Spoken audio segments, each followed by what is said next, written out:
we are going to take up cestodes or tapeworm. This is called tapeworm because it is ribbon-like and looks like a tape measure.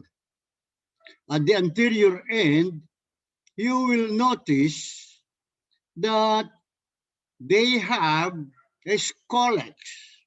Scolex is the organ of attachment. Organ of attachment, and also for the orientation of the organism. Organ of attachment and for the orientation of the organism. Following the scolex is the neck, which is the zone of growth. Neck is the zone of growth.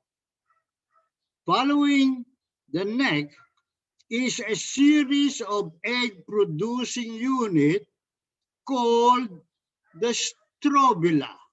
So this is the strobila that can grow up to 20 meters in length.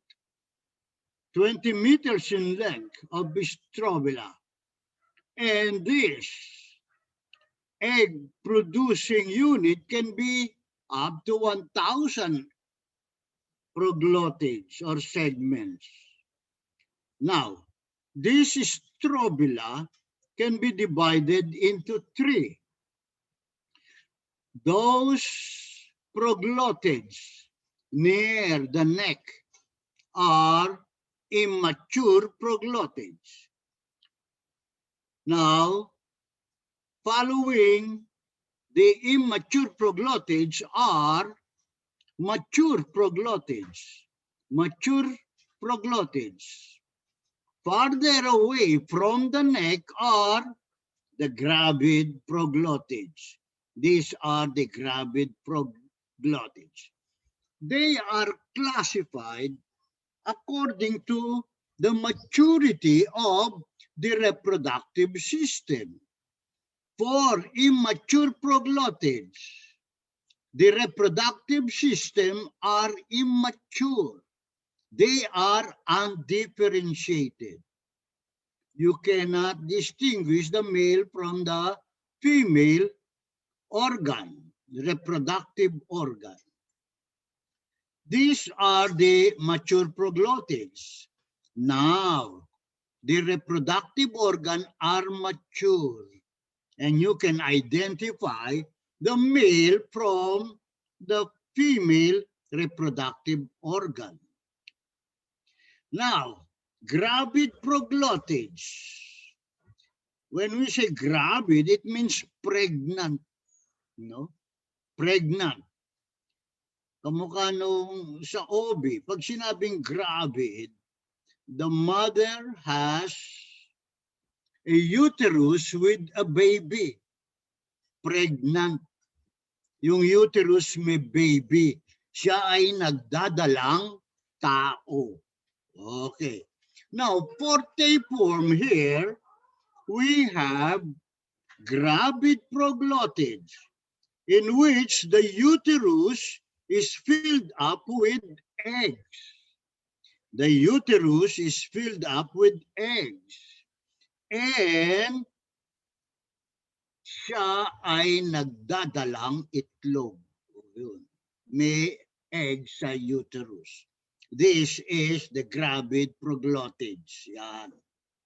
Now, you might be able to remove these 20 meters of strobila from the patient.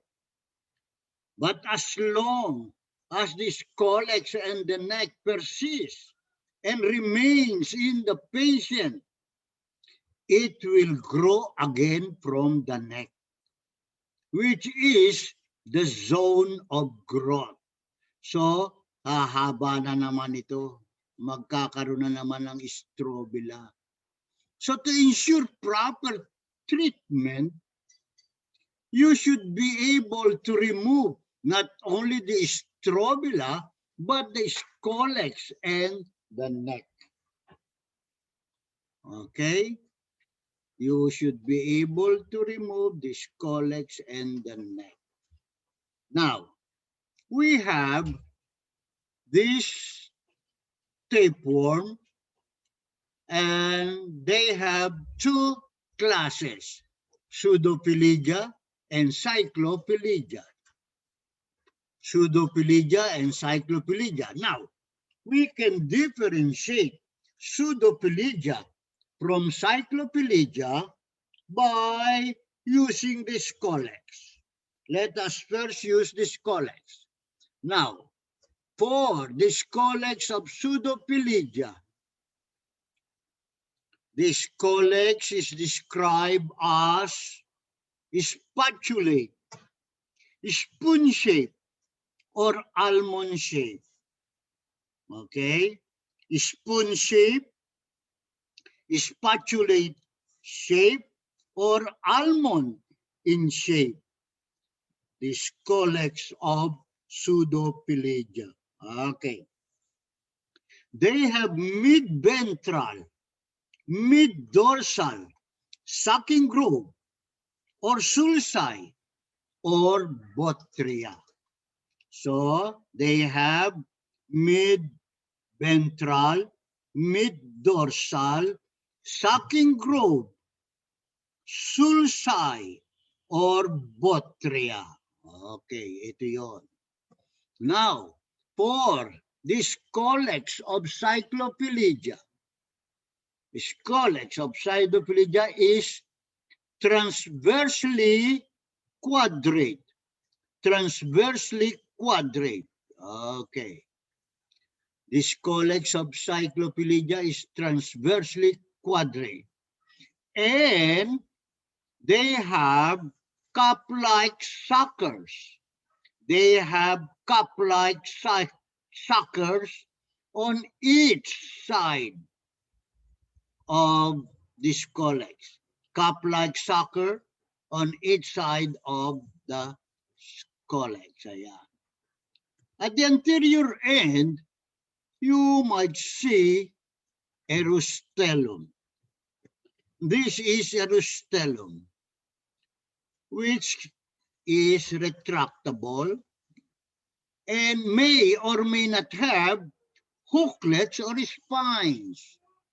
The hooklets may or may not, the rostellum, this is the rostellum may or may not have hooklets or spines. If the rostellum has hooklets or spines, then this collex is described as armed. Armed collex. If there are no hooklets or spines, this collex is unarmed. Unarmed. Again, with hooklets or spines, in the rostellum, this collex is armed. Armed collex. Without hooklets, without spines in the rostellum, this collex is unarmed. Unarmed collex. Okay? Now, let's go to the proglottids. We cannot differentiate Pseudopelagea from Cyclopelagea using the neck and the immature proglottids.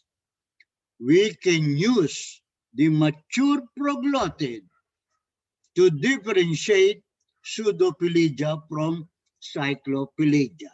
Okay. This is a mature proglottid of Pseudopelagea. Now, we can differentiate the different reproductive organ. This is the ovary. This is the ovary. And this is the coil or piled or rosette uterus. Coiled or piled or rosette uterus. And this is the common atrium on the ventral side. Common atrium on the ventral side. Okay. Again, the ovary. This is the ovary. The uterus. This is the uterus. May be piled, coiled, or rosette. Piled, coiled, or rosette uterus. And this is the common atrium on the ventral side, the female reproductive organs. And the males are these scattered testes. The testes are scattered. Yan.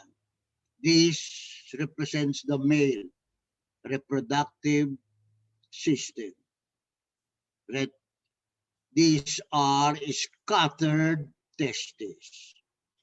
The mature proglottids of Pseudopelagia. Now we go to the mature proglottids of Cyclopelagia. Okay, let us start and take note. Dito kung minsan nagkakamali pa rin ako. Kaya take note. Okay, these are the ovaries. Ayan, mabuti maliwanag ha. These are ovaries. They have ovaries and tubular uterus. Tubular uterus. So this represents the female reproductive system. Female ito ha. Female. They have two ovaries, tubular uterus, female. And the male are scattered testes. Scattered testes. Ayan ang scattered testes. Common atrium on the lateral side. Common atrium on the lateral side. Now let us compare Pseudopelagia and Cyclopelagia mature proglottids. Pseudopelagia, single ovary. Cyclopelagia, two ovaries. Two ovaries. Uterus in Pseudopelagia is coiled, piled, or rosette uterus. Coiled, piled, or rosette uterus. Cyclopelagia, tubular. Tubular uterus. Common atrium, Pseudopelagia, ventral side. Common atrium, ventral side, Pseudopelagia. Common atrium, lateral side in Cyclopelagia. Lateral side, common atrium, Cyclopelagia.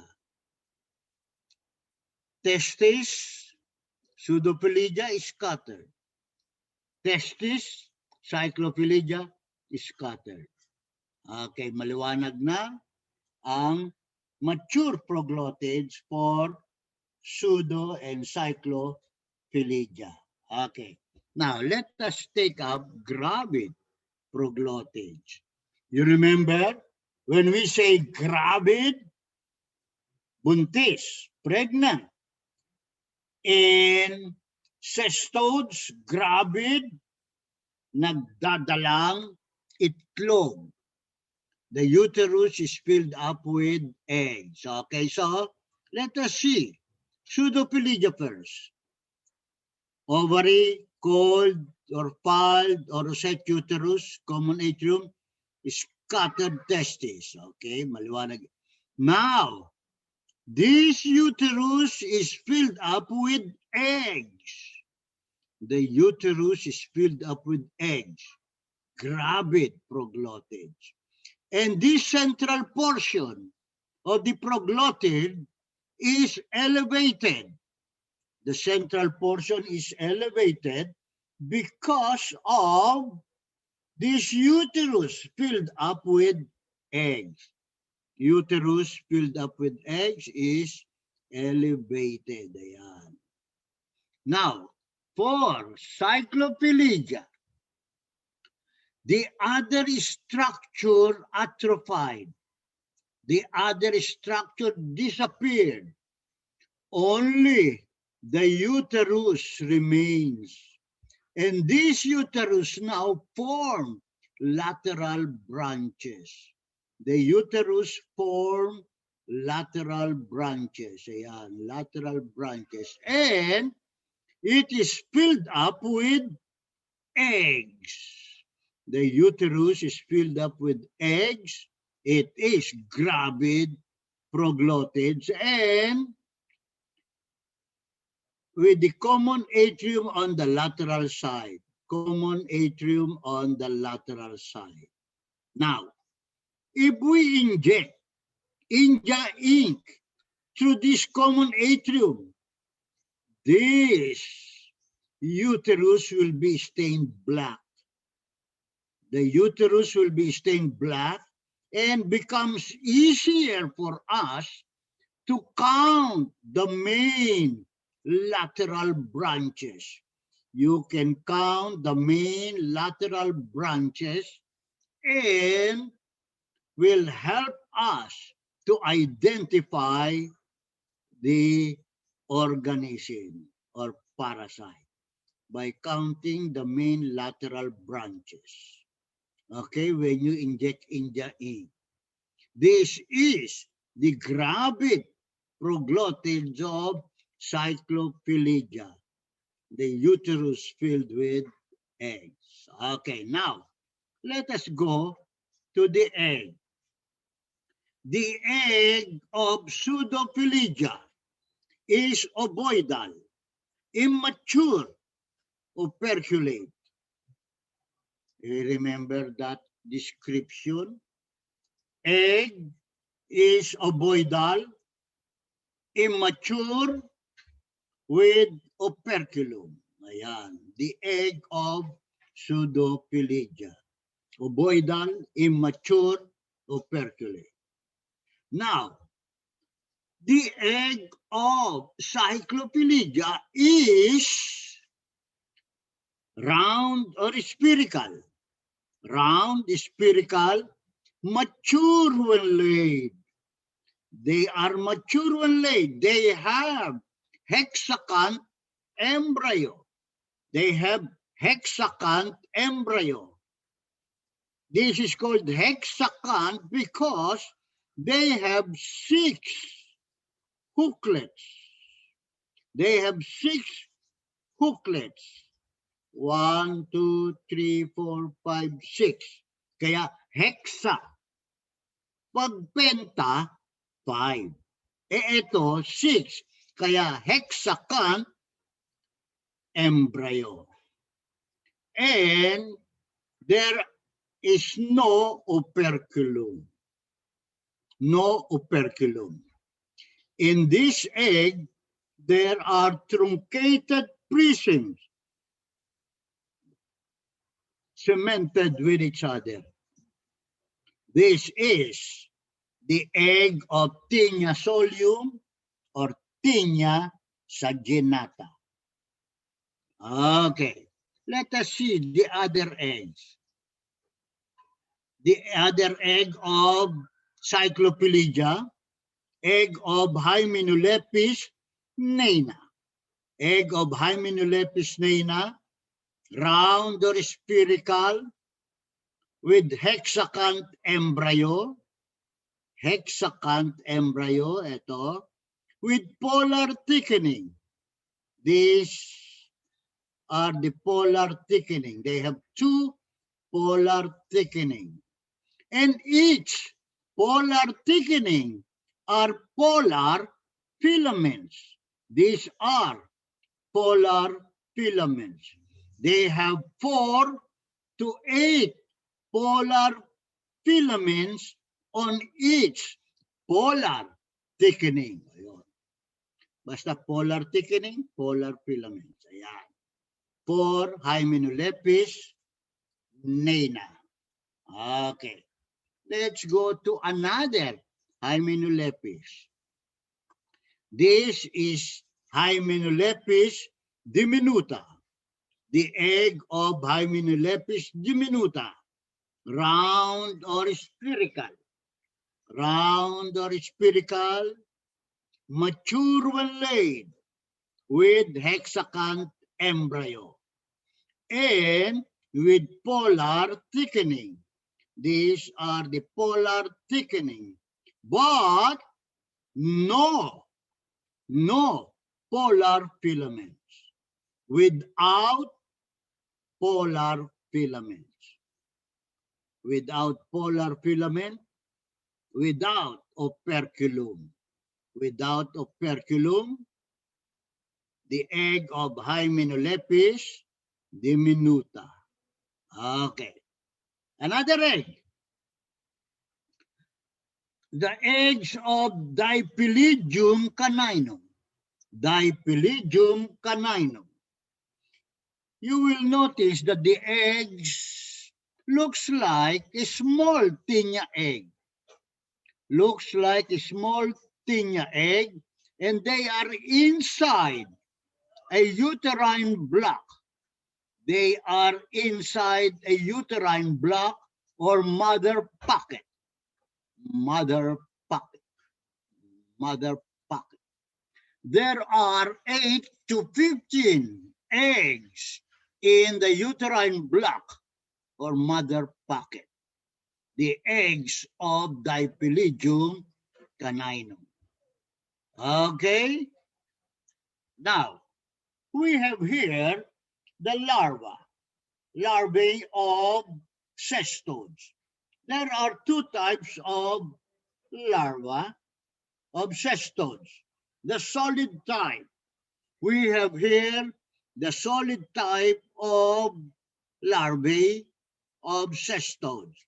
The procercoid larva, plerocercoid larva, or Sparganum larva. Plerocercoid or Sparganum larva. Okay. Now look at the anterior end of procercoid larva. They have scolex on the anterior end of the larva, scolex.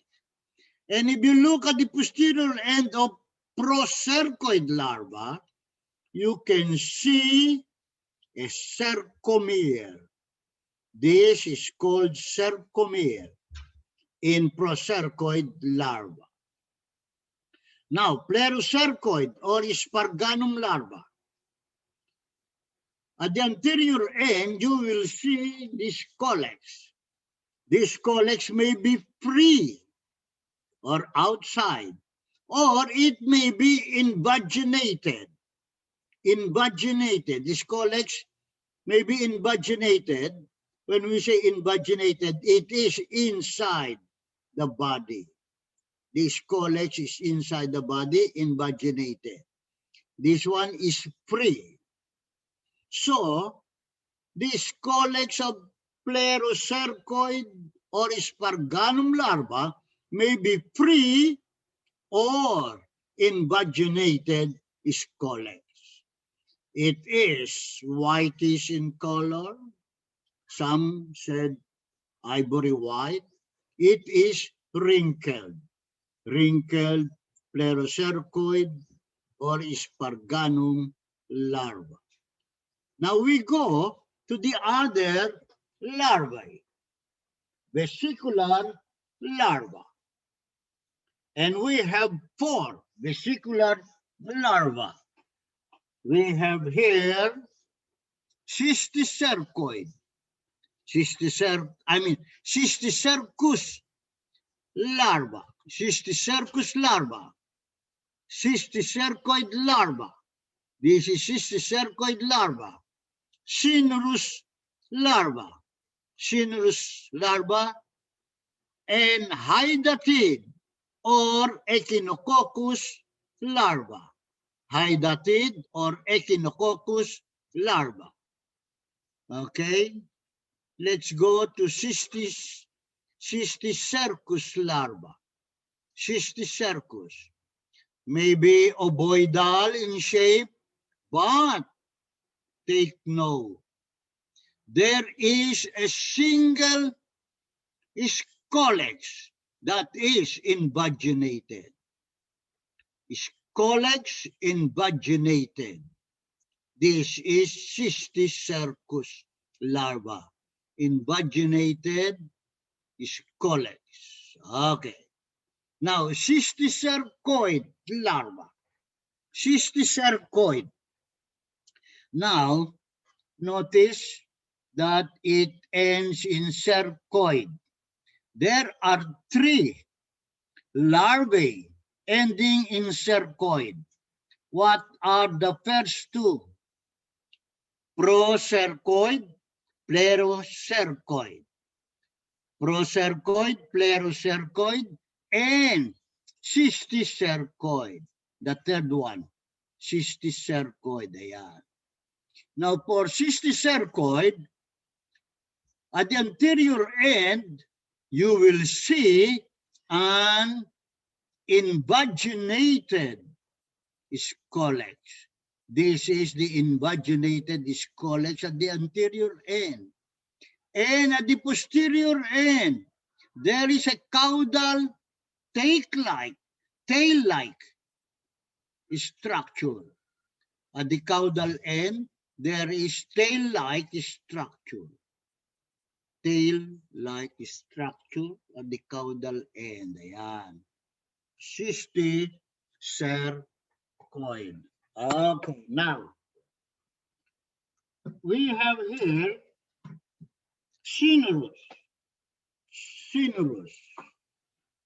Cinerus larva. There are layers inside this larva, and the innermost layer is a germinal layer from which scoleces arises or germinate from this layer. Germinal layer arises scoleces. Ayan. From the germinal layer, there are scoleces. Okay. This is Cinerus larva. For hydatid or Echinococcus larva, there is also germinal layer from which scoleces arises. Scoleces arises. And from these scoleces, there are also scoleces arising from these scoleces. These are the protoscoleces arising from these scoleces. Protoscoleces. Protoscoleces. And these scoleces may be discharged like that, detached, becomes a brood capsule. Brood capsule when they are detached. Brood capsule. Now, brood capsule plus protoscoleces is called hydatid sand. Brood capsule plus protoscoleces are called hydatid sand. This is the hydatid or Echinococcus larva. Okay, now we go to the parasite. We have here Pseudophyllidea. For Pseudophyllidea, we have Spirometra mansoni and Dipilobotrium latum. Spirometra mansoni is the common cause of sparganosis in Asia. Spirometra mansoni is the common cause of sparganosis in Asia. And now we have here Dipilobotrium latum. Okay, remember this scolex, it is a Pseudophyllidea. Dipilobotrium latum is a Pseudophyllidea. This scolex is described as spatulate or spoon shape or almond shape. Spatulate, spoon shape or almond shape scolex. With mid-ventral, mid-dorsal, sucking grove, or sulci, or botria. Repeat. They have a mid-ventral, mid-dorsal, sucking grove, or sulci, or botria. Botria. So, the name of the parasite is Dipilobotrium latum. Dipilobotrium. May botria. O para ma-link mo, madaling tandaan. Dipilobotrium latum. Okay, take note of the spelling. Now, we go to the mature proglottid. This is the mature proglottid. This is the ovary, coiled or piled or rosette uterus, and the common atrium on the ventral side. Common atrium on the ventral side and scattered testes. Scattered testes. Repeat. Single ovary. This is the ovary, coiled or piled or rosette uterus. Coiled, piled, rosette uterus, and common atrium on the ventral side. Common atrium, ventral side, scattered testes. Scattered testes. The mature proglottids of Dipilobotrium latum. Okay. Now, this is the egg of Dipilobotrium latum. Egg, which is ovoidal, immature, operculate. Egg is ovoidal, immature, operculate. Smaller than the egg of Phaseola and Phaseolopsis. Smaller. And with bubble-like germ balls inside. Bubble-like germ balls inside. The egg of Dipilobotrium